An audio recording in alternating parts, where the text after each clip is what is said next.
அனைவருக்கும் அன்பான மாலை வணக்கம். இதுவரை இல்லாத அளவிற்கு ஒரு மிக பிரம்மாண்டமான இணைப்பு விழா மிக சிறப்பாக நடந்து முடிந்திருக்கிறது. தலைமை பண்புமிக்க மக்கள் சக்தியாக இருக்கக்கூடிய தமிழக வெற்றி கழகத்துடைய தலைவர் அவருடைய வாழ்த்துக்களோடு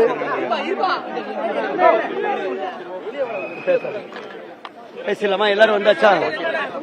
கொஞ்சம் அங்க ஸ்டெப்ஸ்ல நின்றா ஒரு ஹைட் உங்களுக்கு கரெக்டா இருக்கும். பரவாயில்ல, எப்படியே பேசலாம். ஒரு மிக சிறப்பான பிரம்மாண்டமான இணைப்பு விழா நடைபெற்றிருக்கிறது. நீங்களே பார்த்திருப்பீங்க. நிகழ்வு 10:45 மணிக்கு தொடங்குவதாக திட்டமிட்டிருந்தாலும் கூட 6:30-7 மணிக்கே அரங்கம் நிரம்பி வழிந்தது. இன்னும் சொல்லப்போனால் காவல்துறை கண்காணிப்பாளர் அவர்கள் கேட்டுக்கொண்டதற்கிணங்க நேற்று இரவோடு இரவாக நாங்கள் 2 பேரும் ஒரு 50 பேருந்துகளை தவிர்த்தோம். ரொம்ப கஷ்டப்பட்டு 50 பேருந்துகளை நாங்கள் தவிர்த்தோம்.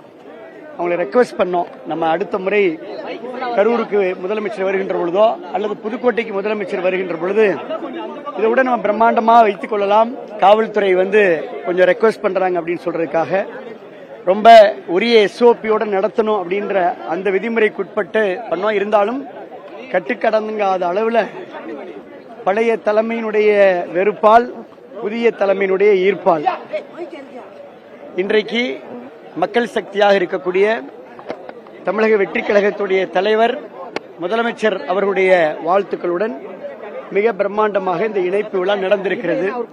புதுக்கோட்டை, கரூர் மாவட்டம், தஞ்சாவூர் மாவட்டம், திருச்சி மாவட்டம், பெரம்பலூர் மாவட்டம், அதே போல தேனி மாவட்டம், ஏன் சேலம் எடப்பாடி சட்டமன்ற தொகுதியில் மண்டல குழு தலைவர் தம்பி தினேஷ் உட்பட எல்லாருமே இன்றைக்கு தூத்துக்குடி மாவட்டம், எல்லாம் தென் தமிழகத்தில் உள்ள மாவட்டங்கள், நாகப்பட்டினம் வரைக்கும் எல்லாருமே இன்னைக்கு இணைத்துக் கொண்டார்கள்.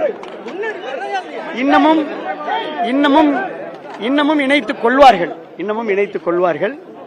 விழா பிரம்மாண்டமாக நடந்து முடிந்திருக்கிறது. உங்க எல்லாருக்கும் என்னுடைய ஊடகத்துறை நண்பர்களுக்கெல்லாம் எங்க நன்றியை தெரிவிச்சுக்கிறோம். தொடர்ந்து பின்னால விரிவா பேசுவோம். எல்லா விஷயங்களையும் நாங்க மேடையில பேசிட்டோம். அதை நீங்க எடுத்துக்கணும்.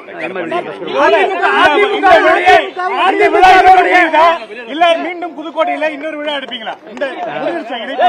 நான் ஏற்கனவே சொன்னது போல இந்த விழா வெறும் ட்ரெய்லர்.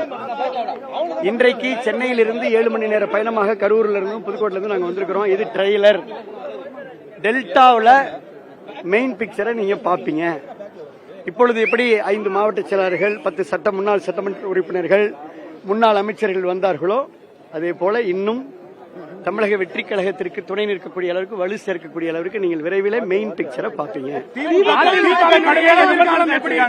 நீங்கள் தாவேகால இணைந்ததும் அதே போல எம்.ஆர். விஜயபாஸ்கர் அவர்கள் தாவேகால இணைந்தது குறித்து திமுக கடுமையான செய்யதானே செய்வாங்க. எதிர்கட்சி என்ன செய்வாங்க? எதிர்கட்சியில செய்யதானே செய்வாங்க. அங்க பர்னிங் இருக்கும்ல, அதனால கொஞ்சம் விமர்சனங்களை வைப்பாங்க. உங்களுக்கு தெரியுங்க,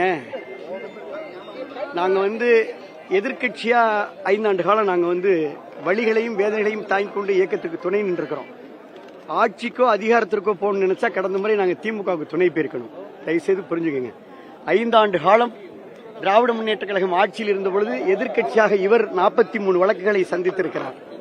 நான் வழக்குகளை சந்தித்திருக்கின்ற போராட்டம். அதனால ஒரே விஷயம் நாங்க தெளிவா சொல்லிட்டோம். தேர்தலுக்கு முன்பே தலைமையிடம் வலியுறுத்தணும், தாவேகாவோடு கூட்டணி போகணும். அதை செவிமடுக்கவில்லை. தேர்தலுக்கு பின் பெரும்பான்மையான மக்கள் வாக்களிச்சுட்டாங்க, ஒரு ஆட்சி மலரணும்னு வாக்களிச்சுட்டாங்க. அப்ப நம்ம அமைச்சர்லாம் வேண்டாம், நம்ம வெளியில இருந்து ஆதரவு கொடுத்து அந்த ஆட்சிக்கு நம்ம துணை நிற்போம்னு சொன்னோம். அதையும் செவிமடுக்கல. இயற்கைக்கு முரணாக, எப்படி அகைன்ஸ்ட் நேச்சுரல் கோர்ஸ், இயற்கைக்கு முரணாக திராவிட முன்னேற்ற கழகத்தோடு திரைமறைவில் பேச்சுவார்த்தை நடத்தியதில் எங்களுக்கு உடன்பாடு இல்லை என்பதை உங்களுக்கு தெளிவுபடுத்தியிருக்கிறோம். நாங்கெல்லாம் பிறவிலே அதிமுக 2வது தலைவர். எங்க கடிதத்தெல்லாம் நீங்க படிச்சீங்கன்னா எல்லாருக்கும் கண்ணீர் வருங்க. அதனால இந்த நேரம் நாங்க யாரையும் பொதுவா இப்ப விமர்சனம் சொல்ல இல்ல. அதனால பழையன கழிதலும் புதியன புகுதலும் மறுமலர்ச்சி. நான் கண்ணியத்தோடு எப்போதுமே பேசக்கூடியவன். அதனால விமர்சனங்களை குறைத்துக் கொள்கின்றேன். எங்கள் கடிதத்தை நீங்கள் படித்தீர்களானால் we love the party, we love புரட்சி தலைவர் எம்ஜிஆர், புரட்சி தலைவி அம்மா. அதை தாண்டி எனக்கெல்லாம் அம்மா திருமணம் பண்ணி வச்சாங்க, 2 குழந்தைக்கு அம்மா பெயரிட்டாங்க. அந்த வழிகளையும் வேதனைகளையும் ரணங்களையும் சுமந்து கொண்டு ஒரு அத்தியாயத்தை முடித்து புதிய அத்தியாயத்தில் நாங்கள் காலடி வச்சிருக்கோன்றது மட்டும் உணர்ந்து கொள்ளுங்கள், விமர்சனங்களை தவிருங்க. எடப்பாடி பழனிசாமி எப்போதுமே உங்க 2 பேர் மீதுமே தனியா ஒரு அக்கறை கொண்டுதான் இருப்பாருன்னு பல தருணங்கள்ல வந்து பாத்திருக்கோம். ஆனா இன்னைக்கு நீங்க 2 பேரே வந்து மாற்று கட்சிக்கு போறது இது எந்த அளவுக்கு இது தாக்கத்தை நீங்க தான் சொல்லணும். இப்ப இந்த எழுச்சியை பாத்தீங்க, இந்த உற்சாகத்தை பாத்தீங்க, ஏற்பாட்டை பாத்தீங்க. இன்னும் காலம் நீங்க சொன்னது அவரை ஏத்துக்கலையா இல்ல அவர்கிட்ட ஏதாவது பேசுனீங்களா? விரிவா பேசுவோம், பின்னாடி பேசுவோம். அண்ணன் எம்ஆர் விஜயபாஸ்கர் பேசுறேன்.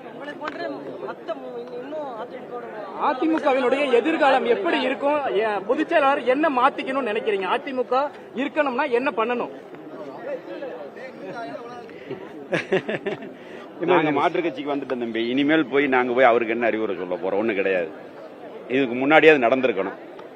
புரட்சித் தலைவர் எம்ஜிஆர் காலத்துல எஸ்டிஎஸ் பிரிஞ்சு போனார். அவரை அரவணைச்சவர் புரட்சித் தலைவர் எம்ஜிஆர். கண்ணதாசன் பயங்கரமா விமர்சனம் பண்ணார். அவர் அரசவை கவிஞனாக்கினவர் புரட்சித் தலைவர் எம்ஜிஆர். புரட்சித் தலைவி அம்மா ஆட்சி காலத்துல எத்தனையோ பேர் இன்னைக்கு இருக்கிற முன்னாள் அமைச்சர் இவங்க வரைக்கும் காளிமுத்து வரைக்கும் எல்லாருமே விமர்சனம் பண்ணாங்க. அந்த விமர்சனங்களை எல்லாம் தாண்டி அவங்களை அரவணைச்சாங்க. ஆனால் நம்முடைய பொதுச் செயலாளர் 32 மாவட்ட செயலாளரை ஒன்னா நீக்கிறார்.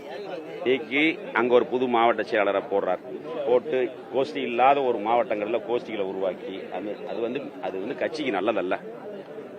அதையெல்லாம் தாண்டி ஏதாவது ஒரு வகையில சமரசமாகும்னு எதிர்பார்த்தோம். இல்ல, விஜய் தலைமையிலான அரசை அவங்க எங்ககிட்ட அப்ரோச் பண்ணாங்க. பிடிச்சிருந்தது, வந்துட்டோம். 42 ஆண்டு காலம் நான் உறுப்பினராக இருந்திருக்கிறேன். பல பதவிகள் இருந்திருக்கிறோம், உள்ளாட்சியிலிருந்து அமைச்சரிலிருந்து. இருந்தாலும் நம்முடைய டாக்டர் சொன்ன மாதிரி தான், மிகுந்த மனவேதனையோட தான் பல கட்ட யோசனைகளுக்கு பிறகுதான் இந்த முடிவு எடுத்தோம். தொண்டர்கள் மத்தியில் மிகப்பெரிய கருத்து கேட்டோம். சும்மாவெல்லாம் இல்லை, எல்லா நிர்வாகிகளையும் கருத்து கேட்டு அவசரப்படாம தான் கேட்டோம். அவங்களுடைய விருப்பத்தின் பேரில் ஒரு சிலர் வேண்டான்னு சொல்லுவாங்க, இல்லை அது இல்லைன்னு சொல்ல, மெஜாரிட்டி 95% மேல இந்த சொன்ன கருத்துக்களின் அடிப்படையில் தான் இந்த நிகழ்வு மிக பிரம்மாண்டமான ஒரு மாநாடு போல நடந்து முடிஞ்சிருக்குது. இதுவரைக்கும் நடந்த நிகழ்வுகள் டிவிகேல இணைப்பு விழா என்பது இதுவரை நடந்தது கிடையாது. உங்களுக்கு தெரியும், பத்திரிகையாளர்கள் நீங்க. 10ஆம் தேதி முதலமைச்சர் கரூர் வர்றார். அப்போ அந்த விழா மிக சிறப்பாக ஏற்பாடு செய்து நடக்கும். பொறுப்பு கொடுக்கப்பட்ட அந்த நபர்கள் மீண்டும் எங்களுக்கு கடுமையான விமர்சனங்களை வைக்கிறாங்க.